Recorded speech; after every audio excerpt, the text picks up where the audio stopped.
तो बहुत ही खूबसूरत है, बिल्कुल हवेली जैसा है। तो हम लोगों के यहाँ पे 11 दिन तक अशुद्ध होते हैं, 11 दिन तक हम मंदिर में अपने घर की पूजा पाठ नहीं करते हैं।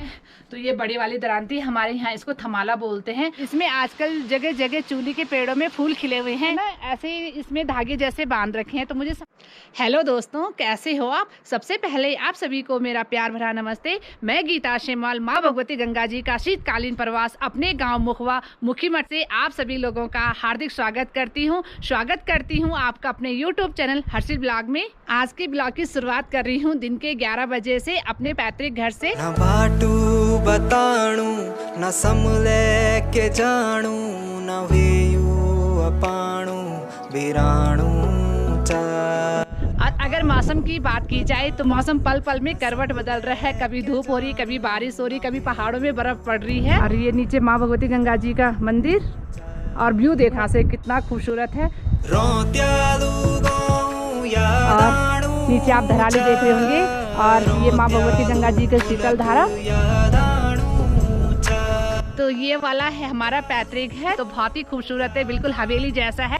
और इसमें आजकल जो है हमारे जो भाई बंद है उनका बच्चा है यहाँ पे। मुझे तो पहले लगा कि कोई नहीं है, लेकिन ये बेटा अंदर सो रखा था हमारा, तो यही है यहाँ पे आजकल। तो अभी मैं आ गई जो हमारा पैतृक वाला घर है उससे नीचे गाँव की तरफ। तो अभी दिन का जो टाइम है, लोग घरों में बहुत कम है, सारे लोग बगीचों में काम करने के लिए गए हुए हैं। और आज इस टाइम जो है इस बार मैं आपको मंदिर के दर्शन भी नहीं करवा पाऊंगी। बाहर से तो मैं करवा लूँगी, लेकिन अंदर माता रानी के दर्शन नहीं करवा पाऊंगी, क्योंकि हम लोगों के इसमें भाई बंदी में किसी की डिलीवरी हो रखी है, यानी बच्चा हो रखा है। तो हम लोगों के यहाँ पे 11 दिन तक अशुद्ध होते हैं, 11 दिन तक हम मंदिर में अपने घर की पूजा पाठ नहीं करते हैं। तो मैं सिर्फ बाहर से आपको मंदिर के दर्शन, माता रानी के दर्शन बाहर से ही करवा सकती हूँ, प्रांगण से। तो अभी मैं जा रही हूँ माँ भगवती गंगा जी के मंदिर में।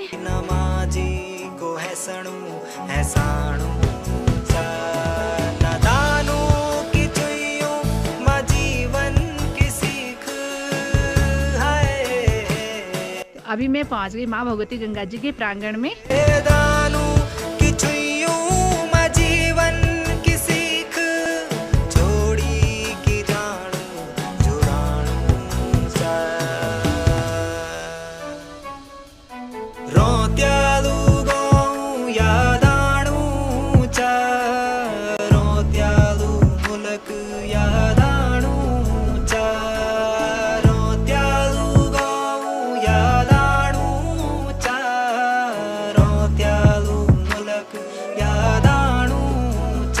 गांव घूमने के बाद अभी मैं पहुंच गई घर पे।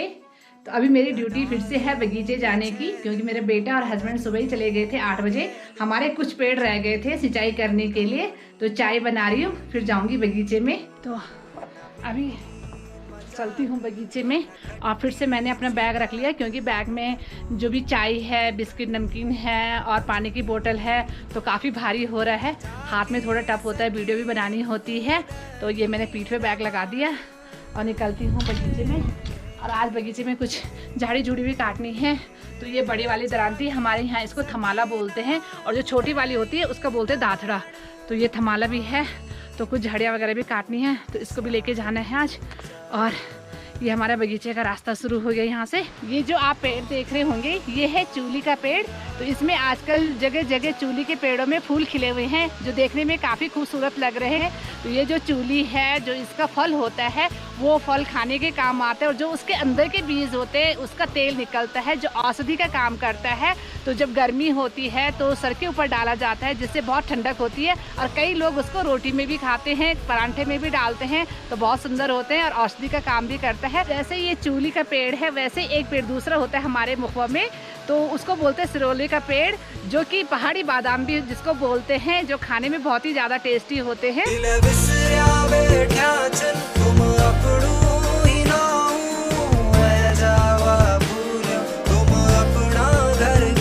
काफ़ी चढ़ाई चढ़ने के बाद यहाँ पे है धारा, तो प्यास भी लग गई, थोड़ा धारे का पानी पी लेती हूँ, ठंडा ठंडा पानी। और अभी मैं पहुँच गई अपनी डेस्टिनेशन पे, यानी अपने बगीचे में। तो ये हम लोगों के यहाँ पे गेट, बस कुछ ही पेड़ छूट गए थे तराई करने के लिए, जिसमें कि मेरे हस्बैंड सुबह से ही आ रखे हैं।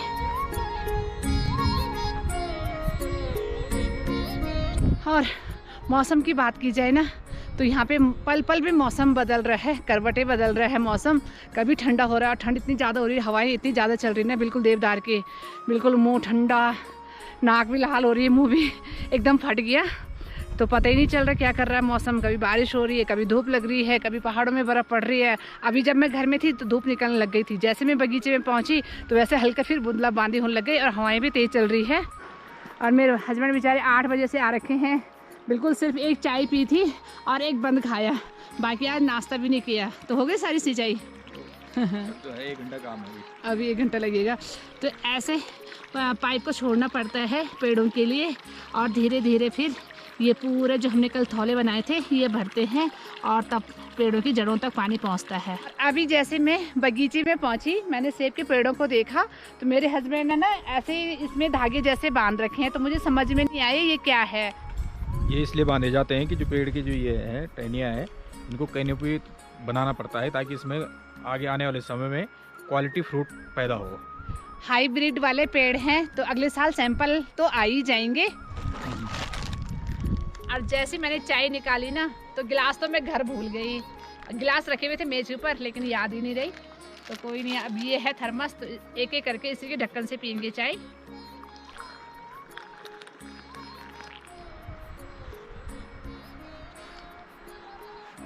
खेत में आनंद ही कुछ आया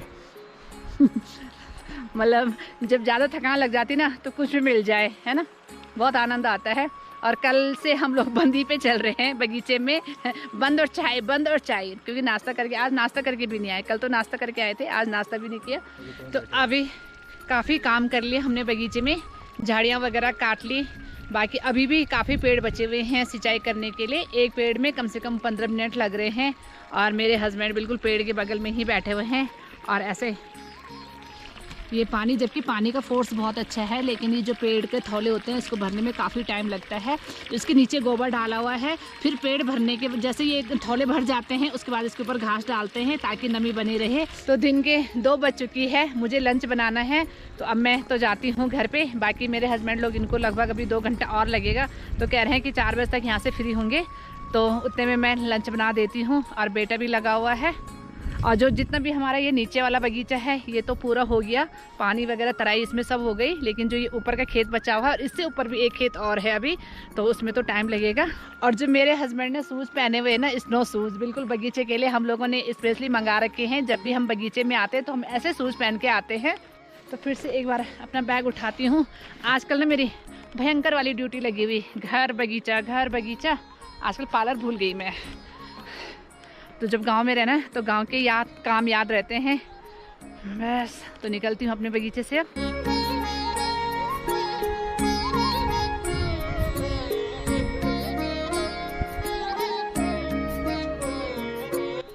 तो बगीचे से निकलने पे मैंने आज बड़ा सा डंडा रखा हुआ अपने पास, क्योंकि मैं कल डर गई थी। कल रास्ते में मुझे काफ़ी गायें मिली, तो आज मैं सोच रही हूँ अगर गाय मिल भी जाए। वैसे मारती नहीं है, बहुत शांत गाय है यहाँ की, लेकिन फिर भी डर लगता है ना। तो आज मैं एक बड़ा सा डंडा अपने पास रखा हुआ है, अगर रास्ते में कहीं गायें वगैरह मुझे मिलते हैं, कुछ जानवर मिलते हैं, तो ये डंडा जो है मेरा सुरक्षा का काम करेगा।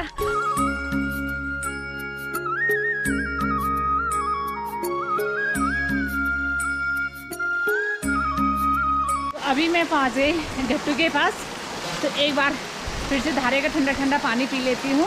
तो अभी मैं पहुँच गई बगीचे से घर पे, तो अब लंच बनाने की तैयारी करती हूँ। तो आज के स्वादिष्ट से लंच में बनाती हूँ बड़ी का साग, जो अरबी के डंठल वाले, जो जिसमें दाल की बड़ी होती है। कल मैंने पेठा वाले यानी भुजेले वाली बड़ी का साग बनाया था, तो गाँव में दाल खाने का बिल्कुल मन नहीं होता है, तो बनाती हूँ टेस्टी टेस्टी लंच। और ये है नाल बड़ी। तो अभी मेरे हस्बैंड लोग आ गए बगीचे से घर पे, तो अभी स्वादिष्ट सा लंच का आनंद लेते हैं। तो मैं आपको बड़ी का पूरा प्रोसेस नहीं बता पाई, क्योंकि यहाँ पे लाइट नहीं आ रही। सुबह 10 बजे लाइट चली जाती है और शाम को 6 बजे लाइट आती है, तो फ़ोन की बैटरी जल्दी जल्दी लो हो रही है। तो अभी ये मैंने बनाया है बड़ी का साग, जो देखने में काफ़ी सुंदर दिख रहा है, अब खाने में भी उतना ही टेस्टी होगा। और अब स्वादिष्ट सा लंच का आनंद लेते हैं। और ये देखो, देखने में ही इतना सुंदर दिख रहा है साग।